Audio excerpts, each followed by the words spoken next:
Everyone's such babies. How long ago even was this? I have to know. We're at Silver Spur, right? Yeah. So I guess we should probably explain at least something for people who don't know what's happening. Yeah. So welcome to the Point3Airsoft PODCAST. I don't know if I guess that's a working title because we don't know what we're going to call it. 3 years ago. 3 years ago this was. We're going to be publishing these as probably podcasts, but also on YouTube with overlaid audio on top of our videos. We have how many gigabytes of video do you think you have? I have at least 100 gigabytes. We have at least 100 gigabytes. I probably at least have 100 gigabytes. We've never sorted through these videos. We're too lazy and uninitiated and busy with lives to edit video and make it interesting. Because the thing about airsoft video is that it's maybe 10% interesting stuff. Because the problem with airsoft is the majority of it is fun whenever you're actually there doing it, but you go back and watch half of your footage, and it's just horribly boring. Yeah, we're in the Midwest. We're playing at like big fields. I mean, we occasionally, I guess at least twice yearly, go to a big national op, an AMS thing, or a Blind Fury perhaps, or something of that nature. But the fields are different. We're not like going to West Coast speed soft fields where it's, we can do kill cams and have hit counters and bullshit. So this might be the best way to do it. And also we get to lay down little airsoft knowledge and maybe have some pals on. I'm DJ, and this is Danny with me. Hi. And this is Danny's camera right now. Actually, no, I think that it's on a friend of ours, J-Wall. My camera, but it's through the eyes of J-Wall. Through the eyes of J-Wall. And hopefully they actually play some gameplay or do some things, but it doesn't matter because we're going to talk over it. I think the scenario in this one, if I recall correctly, was a medic game. And J-Wall was always the medic for the other team. So this game, we instantly knew that I gave the camera to him. I know he's going to be the medic, and I'm on the other team, by the way. And, so this is at Silver Spur Splat. This is where we would always do kind of our little pickup games. This Princeton, Indiana. Yeah, not anything like official. Just a couple of guys goofing off, which, by the way, people still play like every Saturday, which is impressive. I just know nobody there now. Yeah, it's a different crowd altogether. The 4 people that are on screen right now, literally none of those people play anymore. The guy on the left owns a tattoo shop. The guy on the right, haven't seen him in forever. As a kid. Jordan is. That's the guy in the black. He's married, he is too. Yeah, he is. Man, people getting married and have kids. That guy doesn't play anymore. The guy with the shotgun doesn't play anymore. The guy in the black is like a sheriff and works at a police. The guy with the buzz cut wants to play, doesn't. And that's like it. None of these people play. So going back now to our field is like, well, we call it our field, but the field we used to frequent because it's really just the closest field. It's at its heart, it's a paintball field. They sort of more serve the paintball players, and that's their preferred guys, I think, but a ton of airsofters still go. And so going back is sort of like going to your college and expecting to see a bunch of familiar faces, but not even the faculty is the same because it's just all new people. They've all come and gone, and but we still try to play occasionally. Yeah, not as often as we could. And I think something we were going to talk about today was the frequency of playing and how lives affect our ability to play airsoft, or at least our willingness to play. Yeah.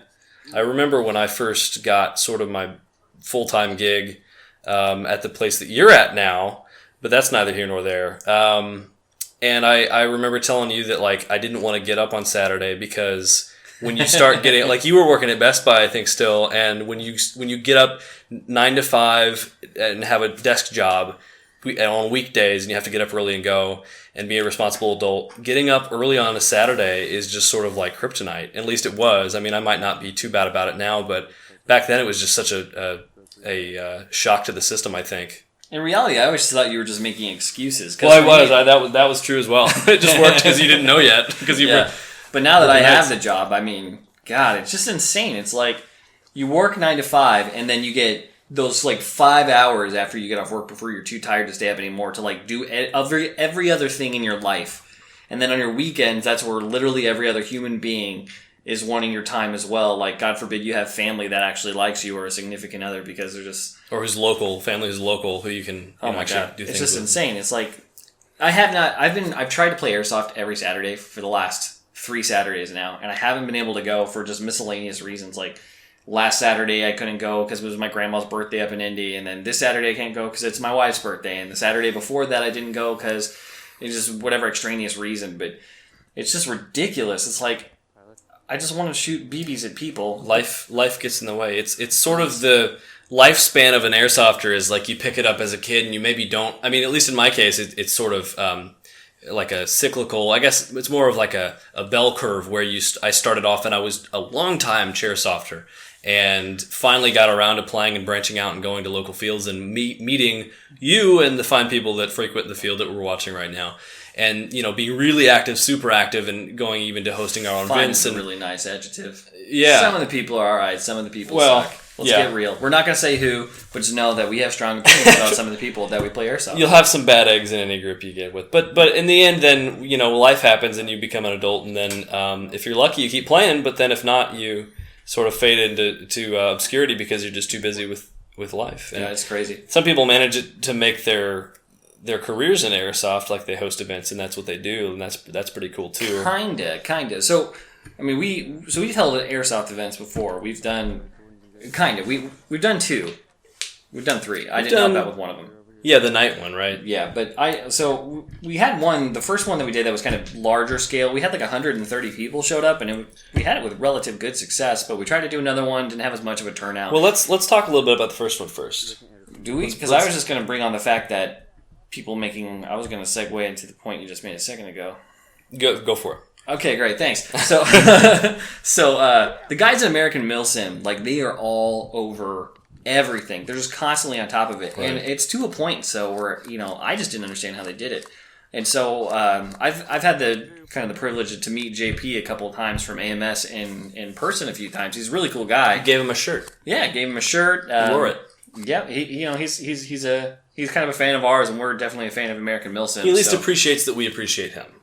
Yeah. Anyway, but I was like, how do you guys juggle being adults with jobs and whatever? And it's just a ton of work. It really, honestly, truthfully is. I remember how much work we put into our first stop, which we can talk about that now, which is Operation Danger Close, and that was in what 2013? 2013, I think. Yeah, January 2013, or was it January, February 2013? Yeah, it was insane. A little chilly. It's so long. It's almost literally over 3 years. Yeah, ago. That's wild to think about. But at the same time, though, it seems like so long ago that it's more than 3 years ago. But time is relative, whatever. Yeah, time is weird.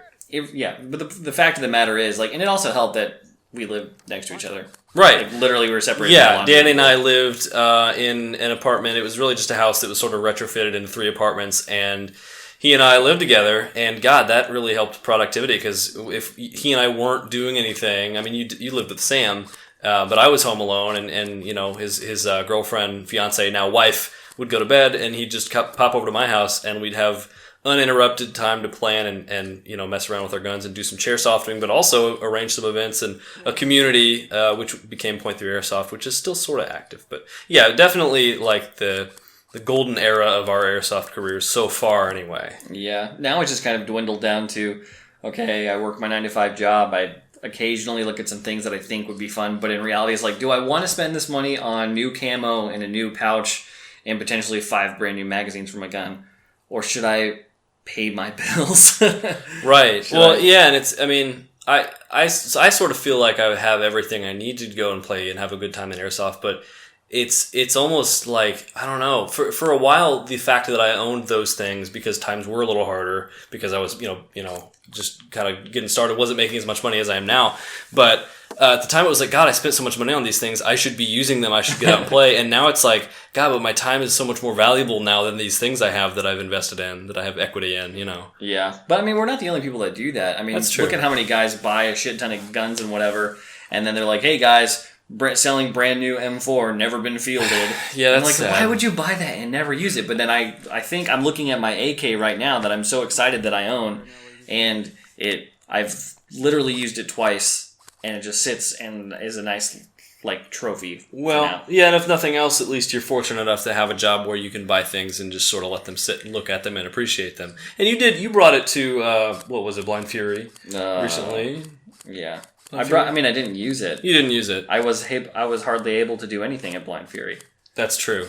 We'll talk about that later, man. Good Christ. We had a bad time. It was, let's talk about it now. Which one was it? Was it Blind Fury 12, Blind Fury, 13? Hold on, I have the patch. The fucking ugly ass. We have to, if we do this in a video, we'll have to put up a picture of it. That's fine. It's ugly. We're both graphic designers, so we're going to be nitpicky. By trade, Danny and I are both seasoned graphic designers. We're both in the field. We both work as graphic designers. We both studied as graphic designers in college. Quite literally get paid to do graphic design.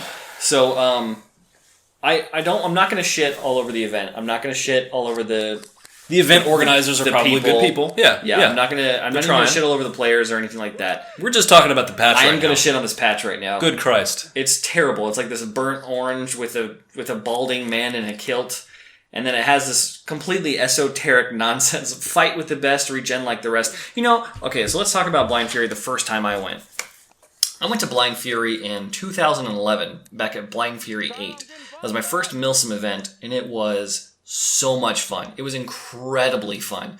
I mean, we get there the night before, and the entire time leading up to this event, I had been getting emails from my CEO, and he's like, hey man, I'm your platoon leader, and we're going to have a leadership meeting this night, and you're the squad leader of your squad, so we're all going to get together around this time. And a chain of command, how nice. And I was like, yeah, that sounds awesome. So I get there the night before, I meet the guys, and they're all just palling around, looking at maps with flashlights. It was so much fun, and then the next day we wake up, and they're like, all right, everybody line up, and we had a big morning formation, and the people who run the events are like, hey guys, this is us, this is the event we're doing, separate into your squads, okay, we're lined up, here's your orders, blah, blah, blah, let's divvy it down, and, via the chain of command, we kind of segmented that stuff, and we disseminated the information to each person, and the day went on, and it was only a day long. It was only Saturday. You started playing early in the morning, you got done about 5 p.m., they did a raffle, and you drove home.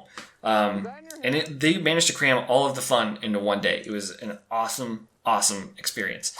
That said, literally none of that happened at Blind Fury 13. How long did it try to be? It was like what? The day before, it was a Saturday and then a Sunday. It was Saturday day, Saturday night game, Sunday morning game. And no raffle at the end, which, I mean, I don't care about raffles. They said it may or may not. I mean, I'm not there for the raffle. Yeah, that's true. If the gameplay was good, that's fine. But, I did hear the argument a couple times. God, I paid to be here, and this game's shit, and if they can't even give me a raffle, they can't even raffle some stuff off or show their appreciation, which, I don't get into that necessarily. But as an outsider, for me, I hadn't been, and for people who don't know, this is Blind Fury, and it takes place in Springfield, Ohio.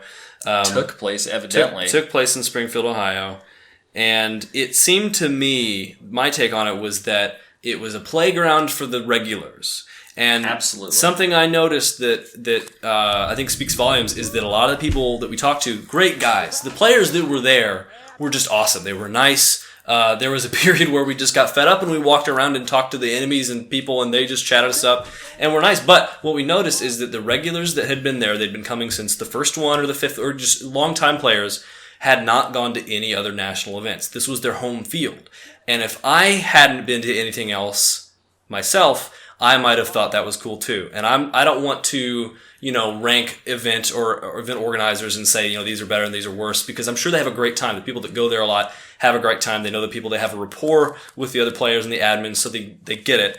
That being said, as a first timer, not a fun environment, because there's this sort of just jerry-rigged, political system they have that they've made up, and things just seem random to me because I'm not familiar with it, and I'm used to games.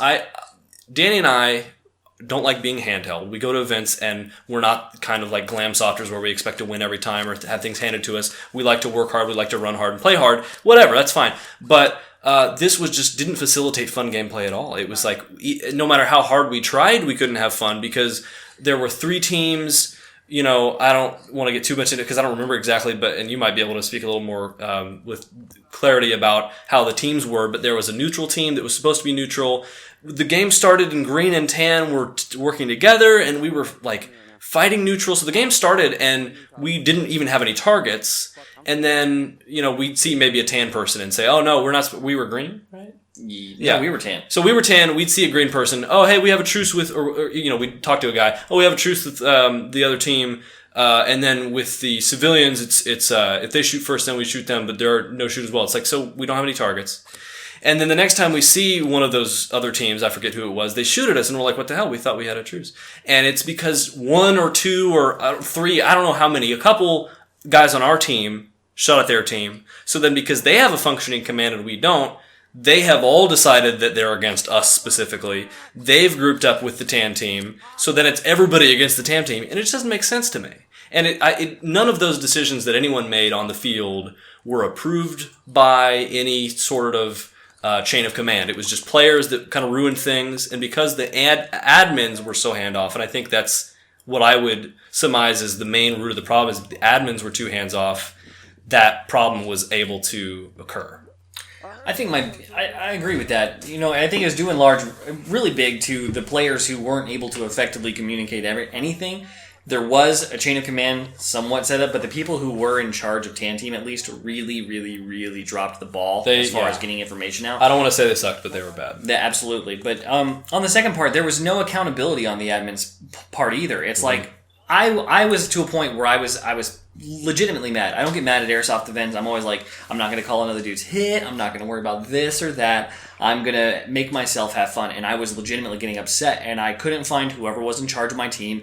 Any single time I asked anybody on TAM team, I was like, hey, what's going on? And I always got the exact same response, which is no fucking clue, dude. I was like, okay, great. So I even got to a point where I went and asked an admin, and I was like, hey, what are we supposed to be doing? He's like, ask your CO. And I was like, I don't know who my CO is. No one has told me this information. Yeah. I have gotten nothing. Right. And they're like, well, get on your command channel. We don't have a command channel. Yeah. Do you understand me? And they're like, they're like, sorry, man. And they just were so passive about it. We don't need our hands to be held, but we expect a certain amount of preparation to be involved. And we go to AMS events and we talk to admins, and they make sure that they know what's going on too. They're talking to the COs so they can answer those questions. Because at the end of the day, you know, we're not the kind that, we paid for this, we should be able to win or whatever, or however that is. But we at least expect there to be some organization. And with the players that were regulars there, they know the field, they've gone every year, whatever, for however many years. And so the admins are more hands off because they expect those players to know what's going on. But not everybody there's a regular. Right. And I think that they don't really realize that, too, because there was that one guy that we talked to. This guy had a Jeep, and he had brought his Jeep and a cooler full of drinks or whatever. He was the Jeep guys. Yeah, and they were really cool. So Jeep guys with the blue Jeep, if you guys listen to this. Blue Jeep! Yeah, Blue Jeep, best Jeep. Blue Jeep, best Jeep. But, I was talking to him, and he said that it was the only event that he went to every year. He said he actually hadn't played in a year since the last Blind Fury. And so that really struck a chord with me, because I'm like, man, I mean, if this is what you perceive as airsofting events, you're in for a really rude awakening if you ever go to anything that has a good structure to it. And it's to a point, too, where like player-ran games are fun if the players are actually on top of their stuff. But I'd say the vast majority of the time, that's the biggest issue with any Milsim event is communication. And it's to a point where when we held our first event, we did Danger Close. We can stop that when it gets like 30 or whatever. But anyway. Sure, that's right. But anyway, when we did Operation Danger Close, DJ was a leader of one team, and I was the leader of the other team, but we were also admins. So what we did is we were legitimately communicating with each other while the gameplay was going on. So like, I'd be like, okay, hey, I'm DJ. I'm sending one of my squads out to check out this bomb over there. If you want to send one of your squads to go shoot at them a little bit, so people are still getting engaged and having fun. So to facilitate fun gameplay. It was cool. That's our job. It was like dual fragos too at that point. I'd be like, I got a squad who's on bomb disarming duty, and you'd be like, hey, I got a squad, hey, we got intel that a group of guys are moving in to disarm one of the charges that we set. You guys got to defend the charge. And exactly. We have dudes moving in. And I don't expect to feel like the main player of a Call of Duty game, like the hero. I don't expect to be the hero, but if I go to an event, give me something to do. Don't just put me in a field and say, no, don't shoot anybody. There's 10 Jeeps, but don't, whatever. And then they come and steamroll us and we're like, what the fuck? Yeah. But give us something to do. Make some conflict. Let's just talk about how the game started, too. It was like, okay, everybody, you guys got to go to the airfield. And I was like, okay. And they're like, oh, wait, no, leave the airfield, go to Browntown. So we're like, okay. Well, not only did they tell us to leave, they acted like we were dumb for going to airfield when we were told to go to airfield. We're not there yet. So you mean the TAN guys acted like we were dumb? Oh, no, the admins. Because I'm saying when we got back to Browntown, And then the guys were in Browntown were like, no, we gotta go back to the airfield. I'm like, okay, fuck it, we're storming the airfield. So we go back to the airfield. And when we're in the airfield, that's when admins literally walk up to us and like, what are you guys doing here? I'm like, we told we were supposed to be here. And they're like, nah, man, civilians are out looking for you guys and they have an objective to bag and tag you. And I was like, okay, one, why is the admin giving me enemy intel? Yeah. B, okay, all right, guys, apparently civilians are trying to kill us. And during all of this, some random tan kid jumps up with us too, and he's like, hey, apparently green are on our team too. And I was like, fucking what? It's always tan versus green. Why are they suddenly on our team? Whatever. And so we approached the squad of green, and we were like, hey, and I put my gun down. I like walked up to him with my hands up. I was like, apparently we're not supposed to shoot each other. And they were like, oh, thank God, because we're surrounded. So we let them go. Come to find out later, like DJ said, like 3 or 4 guys behind enemy lines shot at 1 or 2 civilians. The civilians radioed in to their commander, who actually had a radio, and they actually knew what channel he was on, which must have been nice. And he was like, fuck it, if Tan's shooting at us, then kill all Tan. And they immediately went on the offensive. And then for the rest of the day, we got our shit pushed in at Browntown, which is now I realize aptly named, because that's where we were. The patch, to go back to that, is really appropriate because I'm sure that someone understands who it is on that patch. It's a silhouette of a guy, a bald guy, like Danny said, with a kilt on. It has this fight with the best regen like the rest. I hear that they've been putting on their patches for a while now. Fine. But I don't know what that means. And as a first-time player, can at least someone explain it to me or show me the significance? Or is this just going to be a club that I'm watching? I'm like a third party, like I'm outside a window at a restaurant looking in and they're enjoying a nice meal and I just don't get it. And another thing about this game, I think, is that it was heavily vehicle-based. And I've been to games, too, where I think vehicles were fun to look out for, and these just weren't fun because they were just...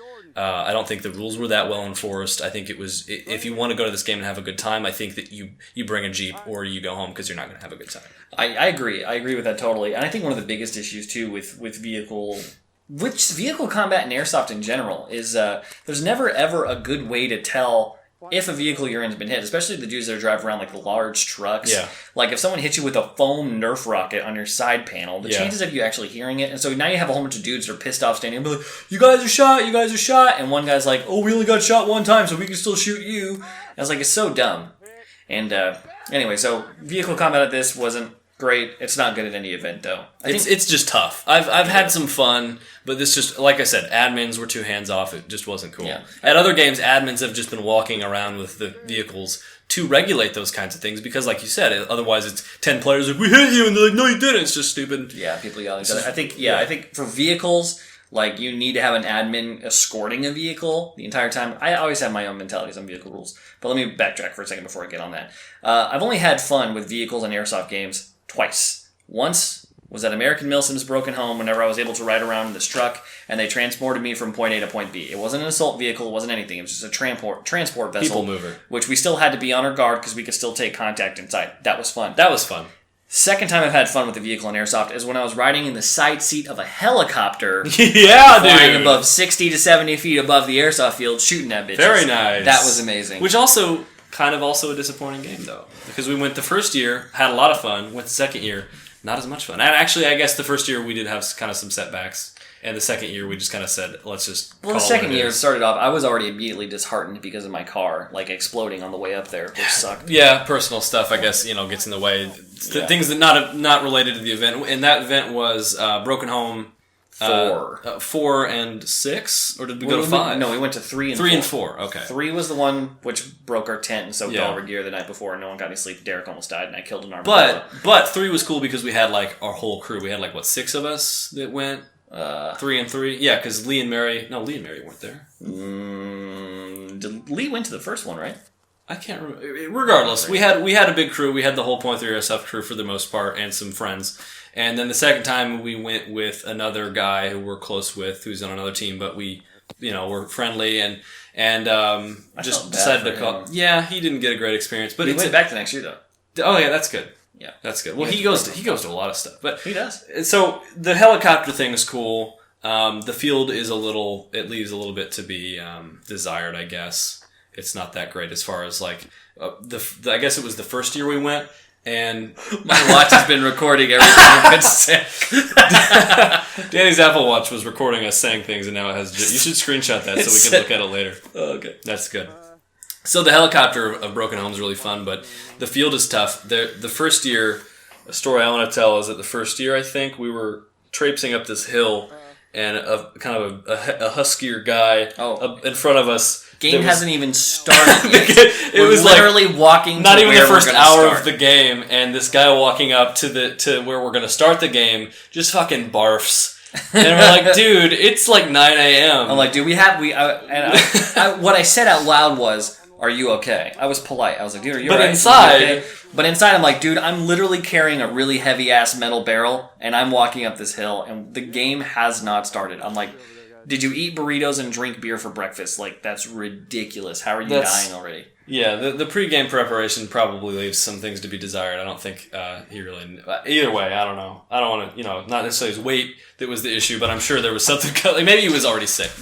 We're not giving him enough credit. He might have just been sick or had the flu or something. Yeah. You keep talking about stuff. I'm going to be right back. Danny's going to be... I'm just going to pause. Yeah, let's and I want to listen to it. We'll be right back. After these messages.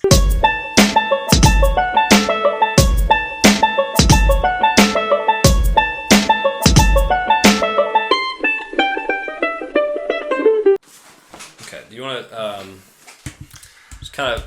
I think it'd be cool if we introduced our ops and our history and kind of where we want to go from here in the second half of this. Unless you want to talk more about... I just want to talk about vehicle rules a little bit more. Because I'm passionate about vehicle rules, man. And we're back! Great. And we're going to play the video just so we time it up. But the video doesn't really matter. But if you're a YouTube user, enjoy the footage. Enjoy this part of the video. J-Wall's looking at some trees. Cool. Shooting. Oh, shit. He might have hit that guy. No, he didn't. He ran. Nice. Wuss. Shoot better with your little Black Ops M4. No, I'm kidding. Okay, so anyway, Really calling him out on that. Vehicle rules. I mean, he knows I love that. He knows I love him. He knows what's up. Anyway. Vehicle rules. Okay, so, scenario. You are... Paint me a picture. You are moving downhill towards an enemy technical. Yeah. The technical has a mounted machine gun in the back and armor plating on the sides. However, you think you can still tag the gunner. Yeah, There's a driver and a side seat person. I'm going to take the shot. You're creeping down with your buddy, and you've got a rocket launcher. All right, I got a rocket launcher. All right, you Load it up. line it up. All right, I'm lining it up. You fire. You're good to fire. All right, let's go. Boom, boom, bam. You smoke the I side hit of the him. Good vehicle. shot. There's even, luckily enough, an admin there to watch the whole thing happen. The admin's like, boom, hey, vehicle, you guys are disabled. Yeah. And like, oh, shit. So they stop dead in their tracks. But, problem. Everyone in the vehicle's still alive. Oh, no. And you're out of rockets. Oh, shit. And we only brought one. You idiot. Even if you bring more rockets, you can shoot at that vehicle all day long. Everybody still stays alive because they have to be hit directly by a rocket or a BB to be killed. Ooh, but I think if you're in a vehicle, most rules dictate that if you're in a vehicle and it's disabled, it's again, then everybody's dead. But not at this event. Not at this event? Not American Milsim. Which is what I'm talking about. Oh. So, and this is a real scenario. We're on to AMS. I'm talking about that right now. Yeah. And this is a real scenario, by the way. So, vehicle gets hit by like 4 more rockets. Admin's like, sorry, man, nobody's dead because that's not the rules. I'm like, okay. And I was like, well, can we at least get close to the vehicle so we can take people out? And he's like, nope, got to stay 100 feet away from the vehicle or whatever bullshit. But we can shoot at the vehicle, though, right? Yeah. Okay. We can shoot at it all day long. Yeah. But the fact of the matter is they have a mounted machine gun in the top. They have tons of armor plating and hard points. Meanwhile, we're surrounded in just foliage and stuff. Even though we have the numbers, we can't even get close enough to do anything with those numbers. Yeah. So, I think... Well, real quick, I do think they're revising that, which is good. I really freaking hope so. I think AMS is sort of redoing the rules. Like, I wasn't able to shoot I wasn't able to shoot at all with my LMG in buildings, and I think they're going to change that too. Sorry, carry on. No, it's okay. So, my suggestion is, hey, this patch is sticking to your beard. Beers are nice for patches. If you need a patch wall, fuck it, just stick them to your beard. Put them on your beard. Secondly, my suggestion is, you couldn't be within 100 feet of an active vehicle. So if a vehicle has not been disabled, you can't get near it for safety concerns because the vehicle might drive away. Right. However, when a vehicle's been disabled, that player, whoever is driving, is required to stop that vehicle and needs to put it in park or whatever. So I think at that point, then your crew can move up, search the vehicle, search the players inside, and take them out, convince them to surrender or whatever. And I also think that a 2-rocket rule is a must. Yeah, I mean, if you get hit once, and I think most places do that, but I've never been to a Lion Claws event that employs vehicles because the only Lion Claws events I've been to are the ones up in Milwaukee for the mall, which is awesome, by the way. But the Milwaukee Proj. Yeah, but the other ones were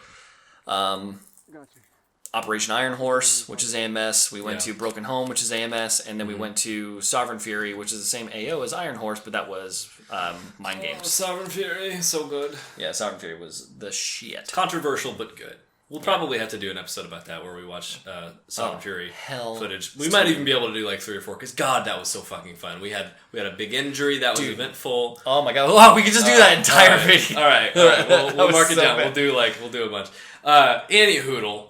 At being the inaugural episode, unless you have more to say about it. No, just don't say any hoodle anymore. Any hoodle. Stop it. Any poodle. No. I wanted to talk a little more about us, Point3Airsoft, Danny and DJ and Danny, and the events we've held, just as sort of a intro to what we're about. If you haven't heard of us, I mean, we're I act like we're like notable. If you haven't heard of us. In the Midwest, people might be like, oh yeah, I know those guys, but it's only because Airsoft is such a tight-knit, closed-off community. But to be honest, we haven't been really active lately, so it might be good anyway just to have a little introductory thing as a podcast. So Danny mentioned our first event, Danger Close. It was held at Princeton. It's held at the field that you're looking at. The field you're looking at, you're watching. It went really well. We put a lot of effort into it. We had a bunch of buddies that kind of adminned. It was a great time. It was well received. Second event we had was a night game called Midnight Train? Midnight Train. Yeah. Midnight Train. And I ran that one, and I ran it a little differently. I'm of the mind that Airsoft games, you need to, like we've been talking about, facilitate fun gameplay as an admin. So I spent some time putting together this sort of like progression tree where the first game is 2 people. It's the scenario. It's very specific. So I looked at it more like a bunch of very well facilitated pickup games that if one team won the first one, then it went on this diverged path, and you could sort of think of it like a tree, like a March Madness bracket. And so if this team won, then this scenario happened, and then if the other team won, and it's sort of if the winning team sort of got an advantage sometimes, or maybe the winning team had an even harder trial to go up against the next one. Maybe the other team had an advantage. We had props. I had these little bottles with LEDs in them, mostly just because I wanted to make a bunch of little LED bottles. But those were at the start objectives, and they had to pick them up with tongs, and it was just all crazy. That was pretty well received as well. The best part, though, I think, was that like really late at night, it was really dark. And it wasn't midnight, but it was close to there's a big train track that runs in the middle of this field. And it's sort of off play during normal games because the field in Princeton is segmented out into, I'd say, like 4 or 5 major segments that you sort of do pickup games in. But we were playing the whole field because it was nighttime. And there was a train that came and interrupted the play and just fucking parked right in the middle of the field and didn't move. So we had to suspend gameplay, but it lived up to its name. It was definitely the smaller of our events. But it was still it was fun. And it was another one we could put under our belt. I also think, just to our credit, we talked about how we're designers, and I mean, I'm not saying we're virtuosos or like we're the best in the world, but, I do think, and AMS, I think in the reply to you mentioned you emailed them, or did you mention that? Yeah. Yeah, so we, kind of try to talk to them occasionally and get some ideas, and one thing they pointed out is you got to have good design, and that's something we've known and sort of noticed from them and tried to emulate, not out of, being a copycat, but just for our own appreciation of, gosh, if there's a game and it's got crappy looking graphics, then I'm going to associate, even subconsciously, even if I don't think, oh, that looks like shit, I'm still going to think, maybe that's not the greatest game. But if I see something that's well produced and looks high value, I'm going to go to it. I'm more likely to go to it anyway. So that being said, this was a smaller game, but all of our games, I think we've done a good job with. At least we've put a lot of effort into marketing and strategizing and graphics and stuff. Is that fair to say? Yeah. That's good. So, third game. Do you want to talk about that a little bit? Yeah. Operation Deep Haven. So what field was that? So that was at Bad Karma in Nashville. Well, not Nashville, Tennessee. It's Lebanon, Tennessee, but it's right outside of Nashville, so it might as well be Nashville. That was pretty cool. The only problem with that one was I feel like we did about the same amount of marketing that we did for Danger Close, but we got less than half of the turnout, which was kind of a bummer. We only got about 50 people to show up to that, as opposed to the 138 or something that we had at Danger Close. But so the event was cool because we decided to shake it up a little bit. So we still wanted to do that. The team leader was an admin and would communicate with the other team leaders to make sure that the gameplay is staying fun the entire time. But what we ended up doing for this one is we brought in a third team that was kind of the neutral team. It's a classic team versus team and then civilian team. But these guys aren't civilian teams. So let me give you a little bit of backstory about us. Every airsofting entity makes up their own teams, and they're like, here's the story behind the team, and they have this eternal feud or whatever. So we did the same thing, and we started off with the UCF, which is United Coalition Forces, versus the NPO, which is the New Patriot Order. God, I'm so surprised you remember those. I didn't. I guess you kind of came up with them, though. Yeah. I didn't remember those. Which one was mine? Was I? You were NPO? UCF. I was UCF. Yeah, I was NPO. We made flags for them, and I was the yellow and blue, I think. Yeah, and then I was the one with like the Rebel Fist American flag. But anyway, Yeah, so like cool. the UCF was like basically the United, nations who are all working together to establish, kind of a new regime. And then the New Patriot Order was like basically supposed to be a group of ex-special forces like SEALs and Rangers and whatever, all getting together to kind of preserve what America's true values were. And so like that was the kind of the idea. So anyway, the entire thing. Hey, look, it's me. Whoa! Wearing J-Wall's hat. My hair's really short. Neat. And I was skinnier too. How far we've come. Good Christ. Anyway, so getting back onto that, it was pretty cool because this video is almost done. We only got 8 minutes left. That's all right. It is all right. Everything's fine. Everything's great. But anyway, so we introduced a third team called the Vanguard, and they were basically just a group of rebels. It was a war-torn America, so these group of rebels had essentially taken control of this area. Well, the storyline behind Deep Haven was that they had found this nuclear facility, and that the UCF and the NPO both wanted this nuclear facility, but the Vanguard had control of it. And the Vanguard... Man. I forgot about that. That was so cool. It was a good idea. Yeah. And Deep Haven was the military facility that this nuclear site was on. And so the Vanguard basically were trying to control it, but weren't really caring if they got help from another team, but they were also kind of that wild card. And so that one was a good one. We did have like a night game the night before. We did like a small recon op where we allowed people to go around and collect these capture points that they wanted to. And that was actually relatively successful. Except for some of our admins ended up getting like drunk the night before. Yeah, I think, but I don't think I played that game. I think it was mostly at camp. I played for a little bit, but that's neither here nor there. But the event itself went relatively well. We did it on a point scoring system, and I don't think we ever told the players this, but UCF had the game largely controlled for the vast majority of the day, mainly because they had the numbers. Like, most of the people who showed up were UCF, which UCF also, I just thought it was kind of cool. They were any camo pattern you wanted to be. The NPO, though, they were always black tops, like black shirts. So just like that guy right there, he's wearing the black. Right. You can't see him. Yeah. There he is. Any pants, but just a black top. Black top, yeah, and it was cool. And then the Vanguard were any shirt they wanted to wear, so it could be black, it could be whatever. As long as it wasn't camo, right? Right, but you had to be wearing blue jeans. That was the required thing for the Vanguard. Had to be blue jeans. So anyway, I like that better than doing camo, because one of the things that's sort of prohibitive with teams is like if you're younger or if you don't have the financial capacity to have multiple camo sets and you want to go on one team but you don't have it, then you just can't. Yeah, but with this, it's like if you've got camo, if you're an airsoft, you've got camo, and if you're a human, you've probably got a black shirt and a not black shirt. So it's a blue jean. So you can theoretically be on any team you want. Right. And also we can maybe say, I don't know if we did this, but we can maybe say, hey, bring a black shirt because we might switch teams around. Yeah, we did that for Danger Close. Because we didn't have the numbers, right? Yeah. Yeah, that's part of what we try to do in terms of facilitating gameplay. It's not super milsim or whatever the hell, but at least makes it to where everybody can have a good time and that the teams are balanced. That's another big thing. Yeah, balanced teams. Yeah, so relatively. Oh, and one of the things that we kind of did with our events too is we brought in this airstrike system, which we kind of stole from Mind Games. Yeah. Sovereign Fury, which that game is just always going to be like the quintessential airsoft game. People listen. So people much will fun. disagree, but God, it was so fun. Sovereign Fury was the most fun. If you weren't a little tan bitch, I should Russian team all the way, man.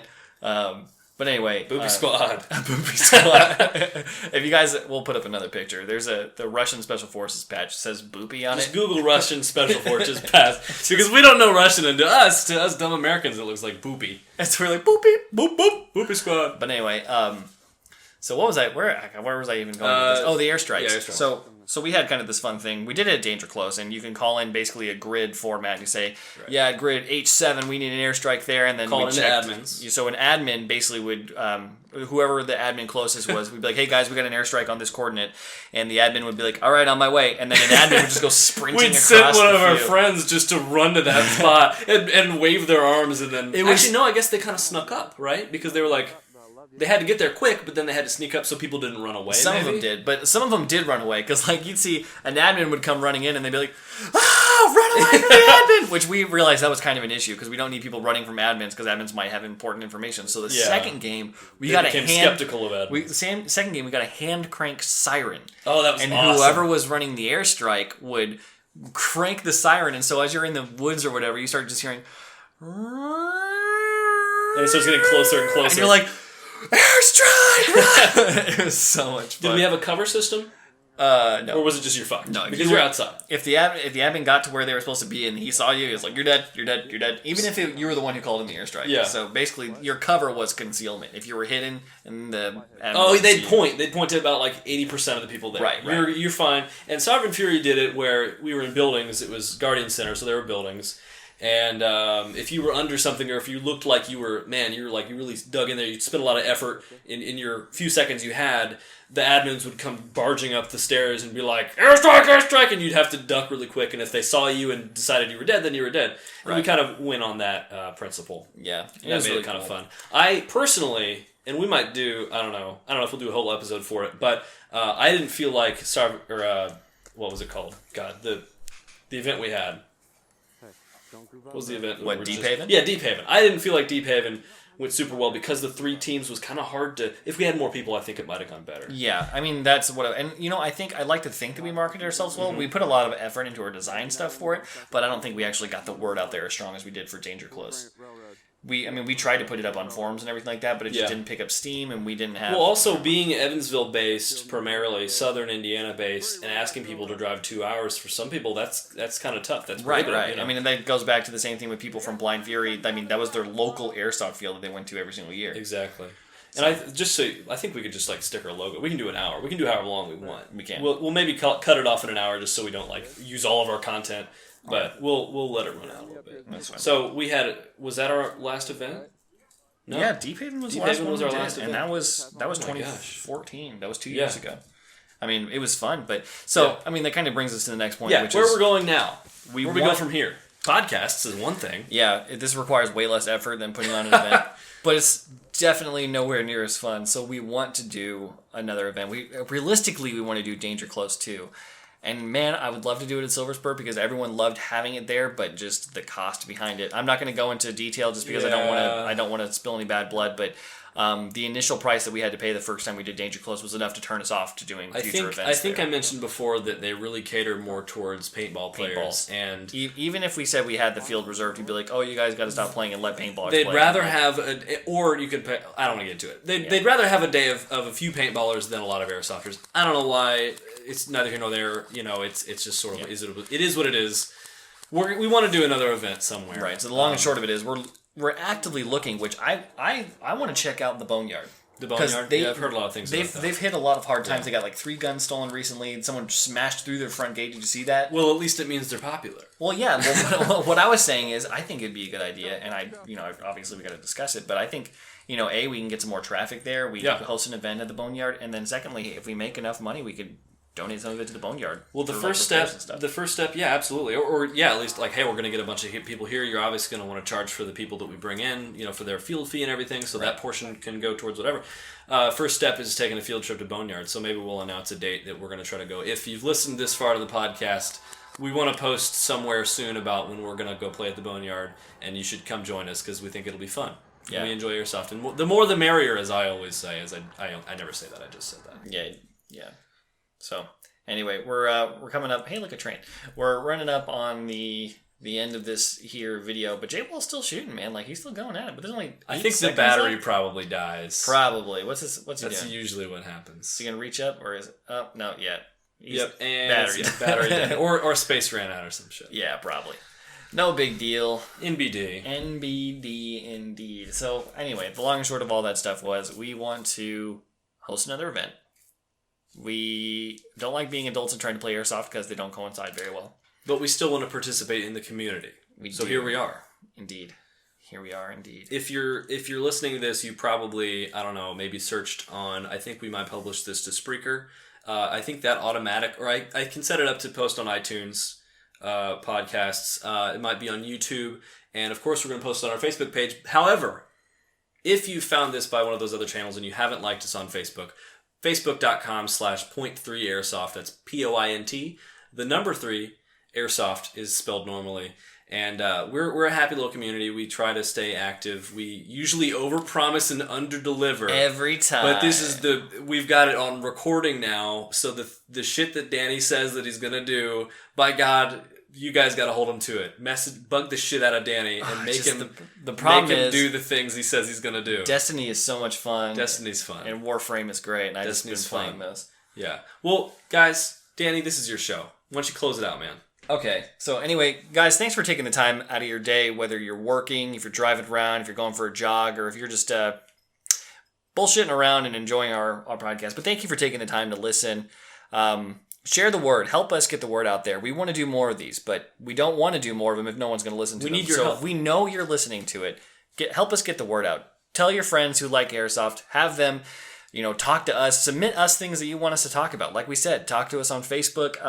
Though we don't post much, we still monitor it. We're on Facebook all the time. I know. I know when I'm at work, I'm on Facebook. So my personal Facebook anyway. That was very damning. I shouldn't say that. This is recorded now. We're going to delete that. So anyway, but no, we're around. Talk to us. Yeah, seriously. Give us feedback. So help us get the word out there. If you want to hear us talk about anything, hit us up. We'd love to talk about it. And it doesn't necessarily have to be airsoft related, because we'll just find a way to make it airsoft related, because that's just what we can do. It's what we know how to do. So anyway, I'm talking in circles. Thank you for listening. This is Danny and DJ. Out. Sayonara.